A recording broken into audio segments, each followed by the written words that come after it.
Welcome, dear friends, to a tale of redemption, love, and second chances. Enjoy the story. Sarah Thompson had only just started her night shift at Oakwood Memorial Hospital's morgue when the wail of an ambulance siren pierced the air. What followed was a sight she never expected to see: a procession of wedding cars trailing behind the emergency vehicle. "What in the world?" Sarah muttered, stepping out into the warm summer night. The rest of the morgue staff poured out onto the sidewalk, their curiosity piqued by the unusual spectacle. Sarah hung back, acutely aware of the sideways glances thrown her way. She was the newest addition to the team, and her background was the subject of much whispered speculation. "Ex-con," she heard one of the older technicians mutter. "Lord knows what she did to end up here." Sarah's cheeks burned with shame, but she held her head high. They didn't know her story, and she wasn't about to volunteer the information. As the ambulance doors swung open, Sarah's breath caught in her throat. The paramedics were unloading a gurney, and on it lay a young woman in a wedding gown, her veil still intact, cascading over the side of the stretcher. Behind the gurney, a man in a disheveled tuxedo stumbled forward, his face a mask of anguish. "Emily," he cried out, reaching for the bride's lifeless hand. "Oh God, Emily, please wake up." Sarah's heart ached for the grieving groom. She knew all too well the pain of losing someone you loved. As the commotion died down and the staff returned to their duties, Sarah found herself alone in the cold, sterile hallway of the morgue. She leaned against the wall, closing her eyes as memories of her past came flooding back. 5 years ago, Sarah had been a different person. Trapped in an abusive marriage, she'd endured countless beatings at the hands of her husband, Mark.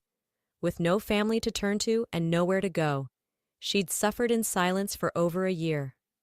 Until that fateful night when something inside her snapped.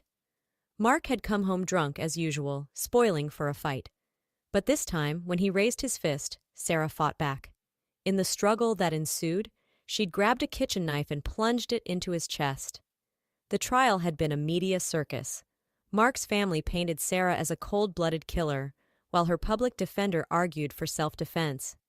In the end, the judge, a stern-faced woman with steely gray hair, had looked Sarah in the eye and said, "The world's a better place without men like your husband, but the law is the law." 7 years, reduced to 5 with good behavior. Sarah had walked out of prison 3 months ago, determined to rebuild her life.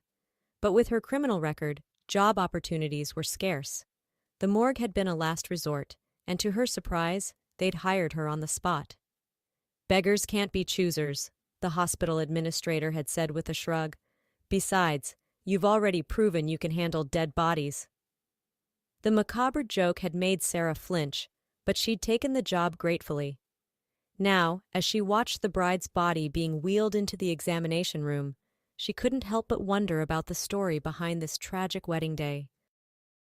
Hours passed, and Sarah went about her duties, mopping floors and sanitizing surfaces. As she worked, she overheard snippets of conversation among the staff. "Can you believe it?" one of the technicians whispered. "Poisoned at her own wedding?" "By her maid of honor, no less," another added. "Guess she couldn't stand to see her ex-boyfriend marry someone else." Sarah's hand tightened on her mop handle. What a senseless tragedy, she thought, to have your life cut short on what should have been the happiest day of your life. As her shift neared its end, Sarah stepped outside for some fresh air. That's when she noticed a figure huddled on a bench near the morgue entrance. It was the groom, his head in his hands, shoulders shaking with silent sobs. Against her better judgment, Sarah approached him.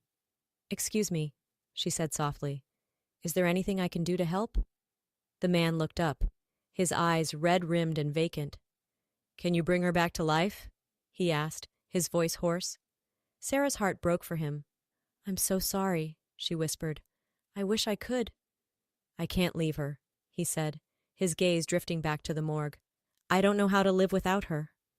Sarah recognized the depths of despair in his voice. She'd been there herself in those dark days after Mark's death, when the weight of what she'd done had threatened to crush her.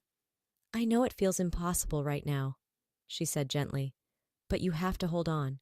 Emily wouldn't want you to give up." The man's eyes snapped back to her face. "How do you know her name?" Sarah faltered. I I overheard the paramedics," she lied quickly.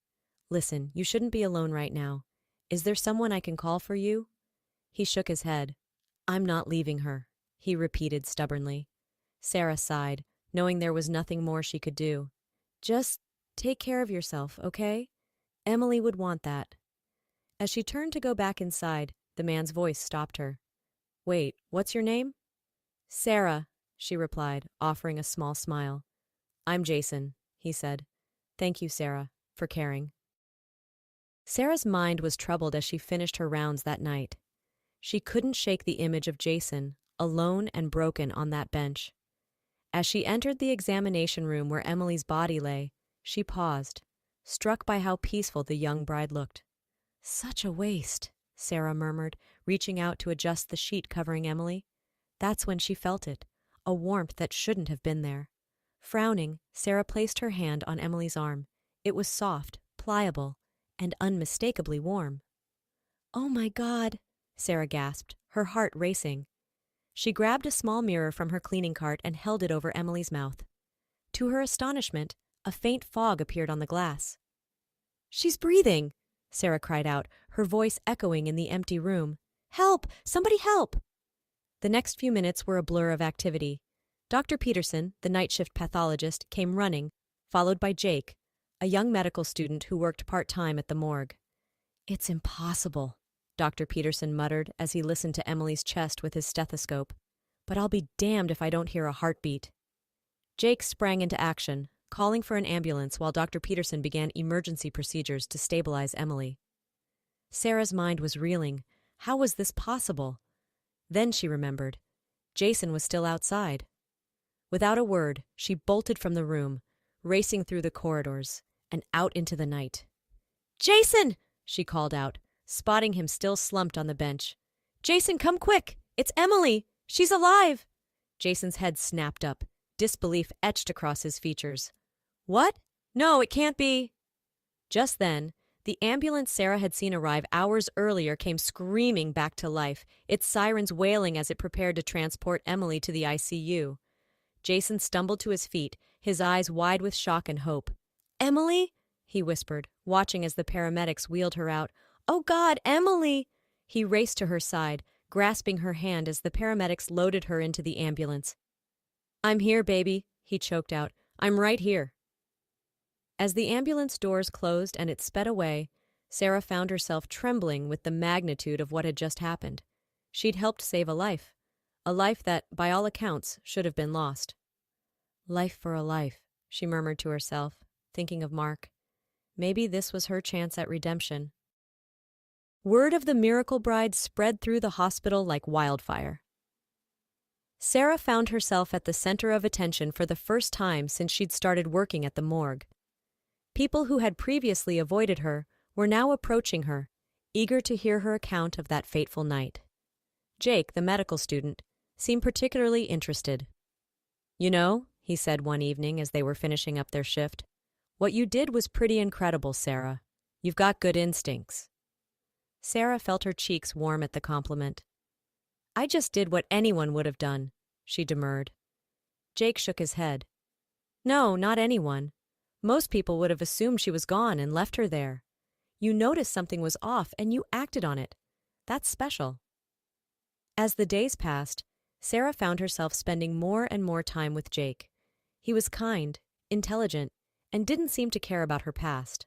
For the first time in years, Sarah felt herself beginning to hope for something more. But not everyone was as accepting as Jake. Sarah still caught whispers and suspicious glances from some of the other staff members. "Ex-con working in a morgue," she overheard one nurse say. "Seems fitting, doesn't it? She's already got experience with dead bodies." The cruel words stung, but Sarah held her head high. She knew she couldn't change her past, but she was determined to build a better future. 2 weeks after the miraculous revival, Sarah was surprised to see a familiar face at the morgue entrance. It was Emily, the bride who had narrowly escaped death, accompanied by her husband Jason. "We've been looking for you," Emily said, her face glowing with health and happiness. "We wanted to thank you properly for what you did." Sarah felt a lump form in her throat. I didn't do anything special, she stammered. Jason shook his head firmly.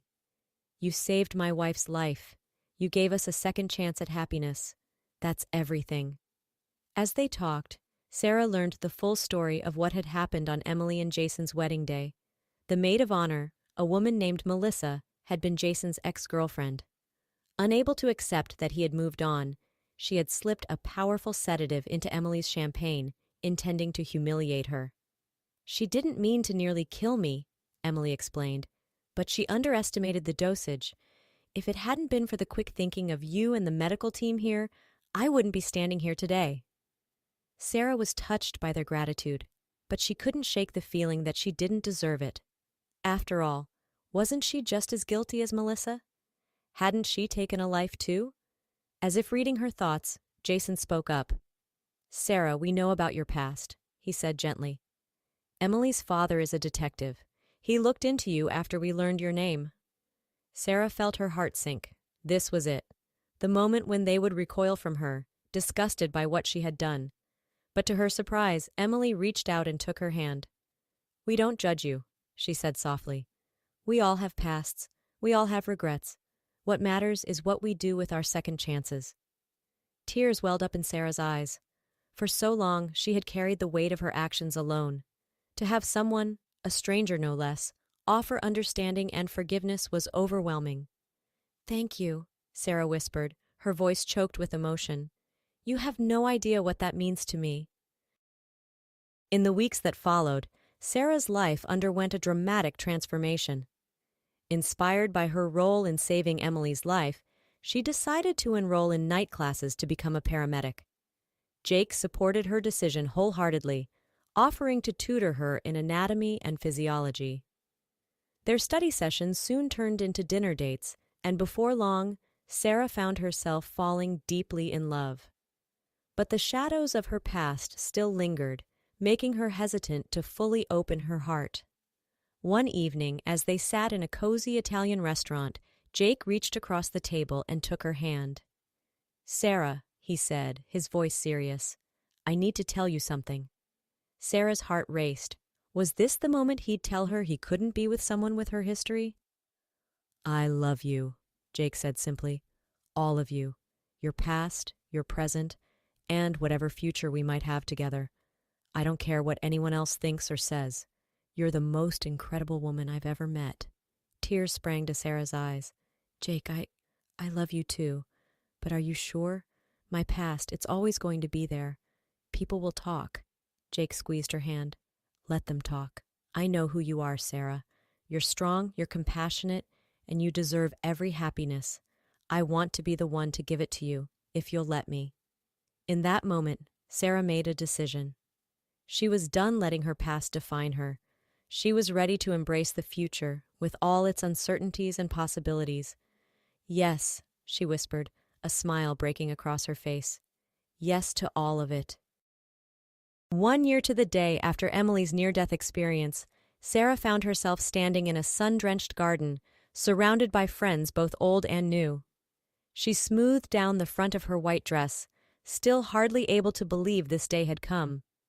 Emily, resplendent in a bridesmaid's gown, approached with a radiant smile.